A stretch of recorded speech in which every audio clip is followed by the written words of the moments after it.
감사합니다. 오늘 함께 읽으신 본문의 말씀을 중심하여 영원한 대제사장 예수 그리스도, 영원한 대제사장 예수 그리스도라는 말씀의 제목으로 함께 은혜를 나누도록 하겠습니다.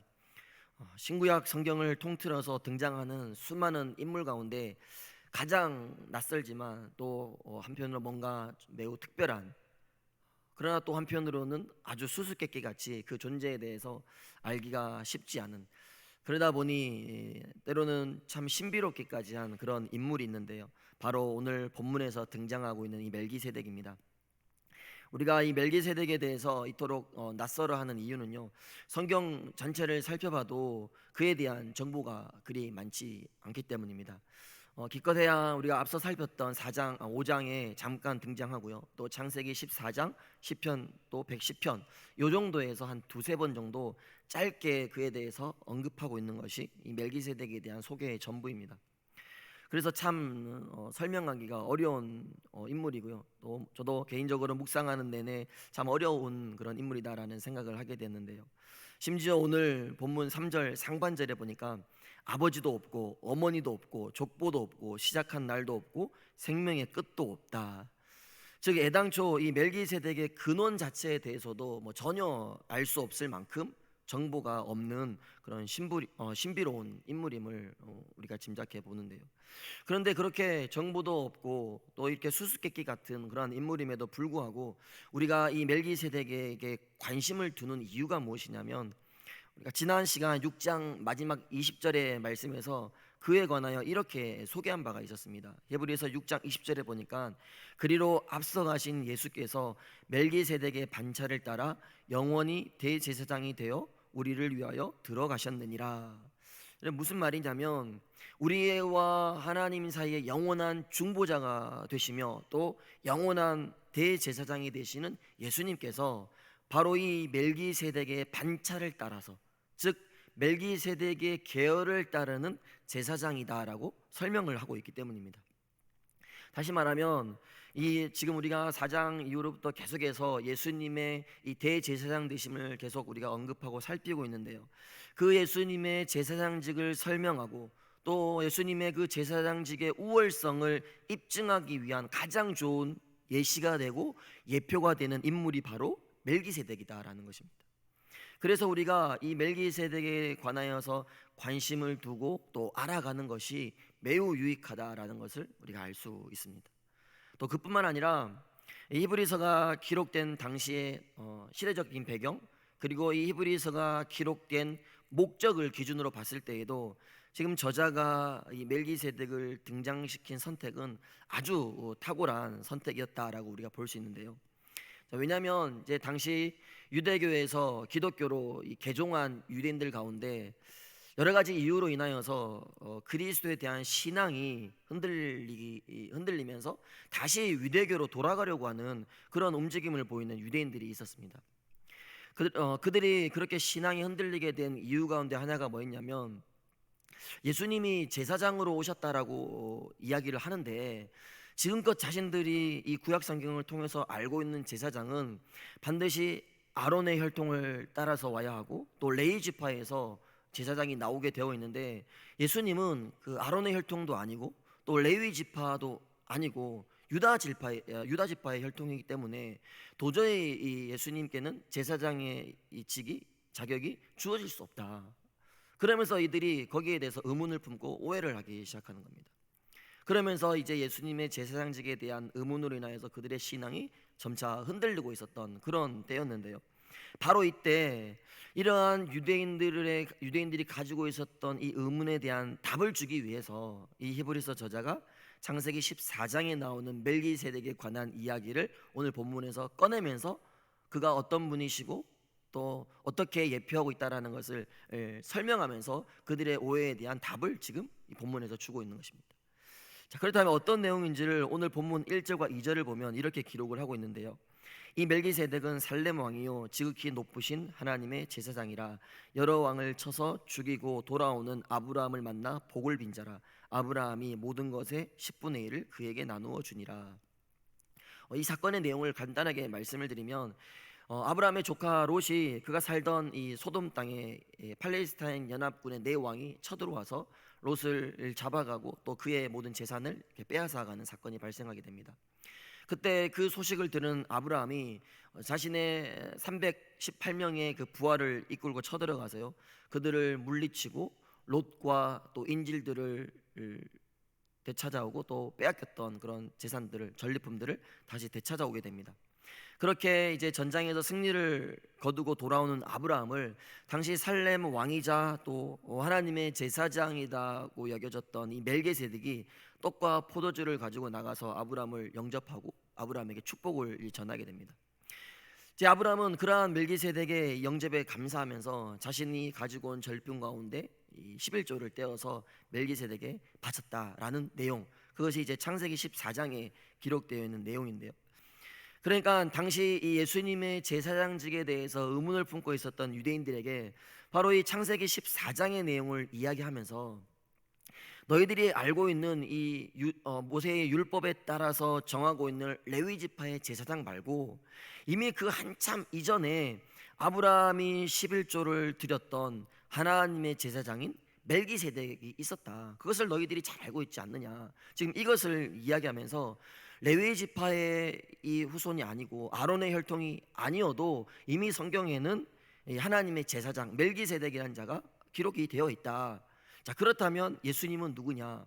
비록 아론의 혈통도 아니고 또 레위 지파의 후손도 아니지만 하나님의 제사장이었던 이 멜기세덱의 계열을 따라서 오신 제사장이 바로 예수님이다라는 것을 지금 증거하고 있는 것입니다.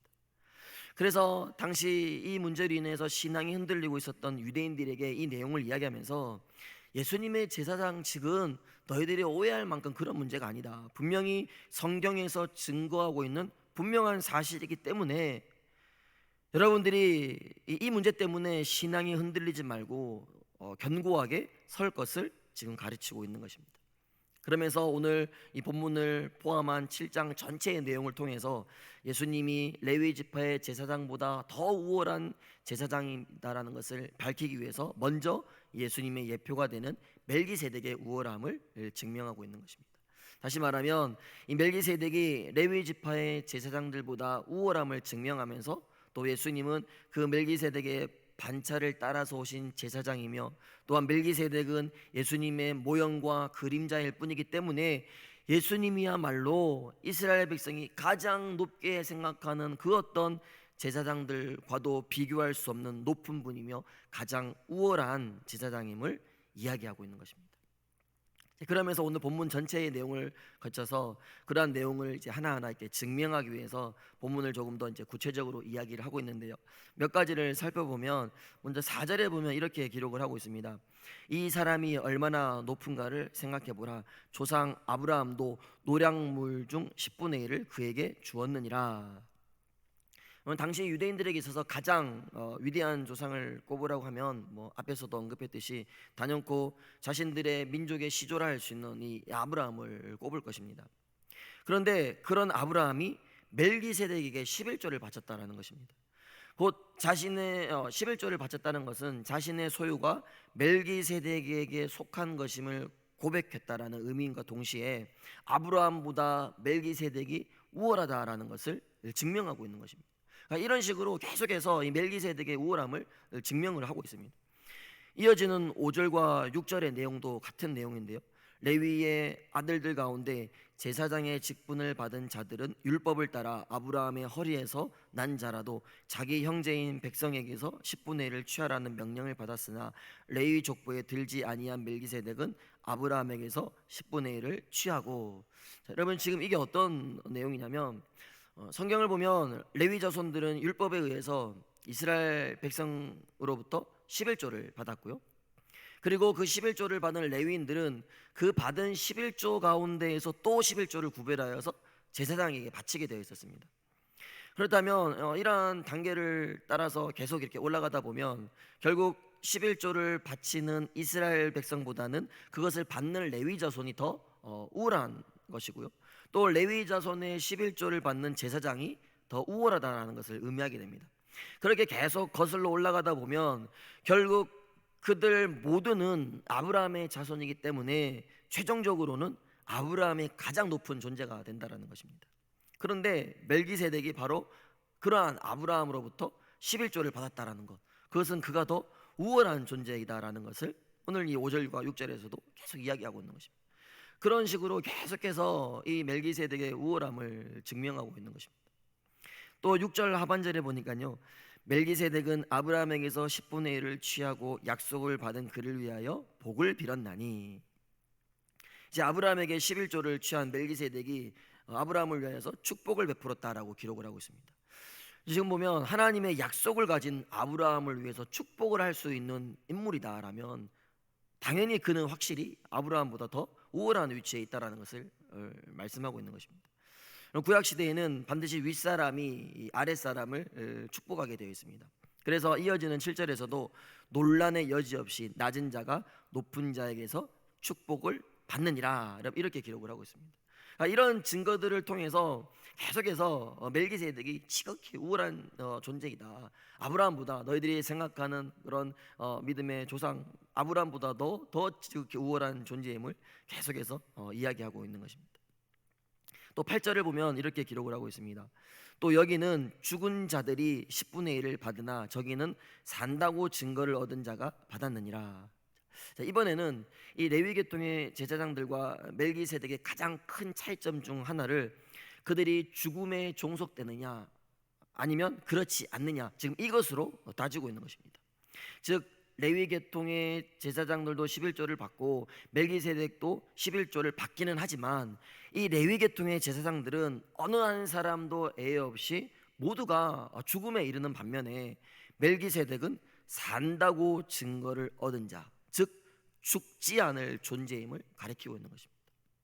결국은 이러한 확실한 증거들을 계속 제시하면서 멜기세덱이 레위 계통의 제사장보다 우월함을 증명을 하고 있는 것입니다. 동시에 그러나 궁극적으로는 멜기세덱은 예수님의 예표이고 또 그림자에 불과하기 때문에 당연히 그 예수님께서 레위 제사장들보다 우월하시고 하나님께로부터 난 영원한 대제사장이 되신다라는 것을 증거하고 있는 것입니다. 그러면서 결론적으로는 그 예수님이 우리의 영원한 대제사장이 되셔서 레위 지파 제사장들로서는 이룰 수 없는 완전한 속죄를 이루시고 또 하나님 앞에서 모든 죄인들의 완전한 중보자가 되셨기 때문에 너희들은 이런 예수님께서 이루신 그 구원은 결코 흔들림이 없다라는 것을 기억하면서 다시 이런저런 이유와 핑계로 신앙이 흔들려서 과거의 시절로 돌아가려 하지 말고 끝까지 예수님을 붙들고 그분을 붙잡는 신앙생활을 해야 한다라는 것을 오늘 저자가 유대인들을 향하여서 지금 촉구하고 있는 것입니다. 오늘 이 말씀 저도 참 묵상하면서 참 많이 어렵고 좀 힘든 그런 본문이기도 했는데요. 어쨌든 여러분, 오늘 이 말씀을 우리가 묵상하면서 어려운 시대를 살아가고 있는 우리에게도 참 위로와 또 도전이 되는 말씀이다라는 것을 우리가 느끼게 되는데요. 특별히 여러분, 이 멜기세덱이라는 이 이름의 뜻은 의의 왕, 평강의 왕이라는 뜻이 있습니다.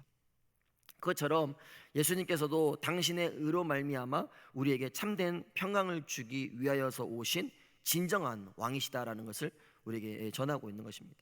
또한 세상의 왕은 결코 완전하지 않습니다. 불완전하고 또 넘어지고 또 쓰러질 수밖에 없지만 예수님은 공의와 평화의 왕으로서 우리에게 진정한 평강, 완전한 평강을 주시기 위하여서 오신 완전하신 분이시다라는 것을 우리에게 계속해서 증명을 하고 있는 것입니다. 여러분, 그분을 왕으로 모시고 또 그분의 뜻에 따라 살아갈 때 우리는 진정한 평안, 완전한 평강을 우리가 누릴 수 있게 됩니다. 바라기는 세상이 아무리 화려하게 보이고 또 영원한 행복을 약속하는 것처럼 보인다 할지라도 결코 사라질, 영원하지 않을 그 세상의 평강과 평안에 우리의 마음을 두는 삶이 아니라 오직 영원한 대제사장이 되셔서 우리를 끝까지 붙들어 주실 그 그리스도만을 우리가 바라보며 그 뒤를 우리가 쫓아야 할 줄 믿습니다. 그렇게 살아갈 때 우리의 삶이 하나님의 축복 속에서 우리의 삶을 영원토록 빛나게 하실 것이며 또한 우리의 신앙의 길이, 삶의 여정이 흔들리지 않고 굳건하게 세워져 갈 수 있도록 우리의 삶을 붙들어 주실 줄 믿습니다. 오늘 하루 우리에게 주어진 삶 가운데 그 주님, 영원한 대제사장이 되시는 주님을 붙들며 살아가는 복된 삶이 될 수 있기를 주님의 이름으로 부탁을 드리겠습니다. 기도하겠습니다.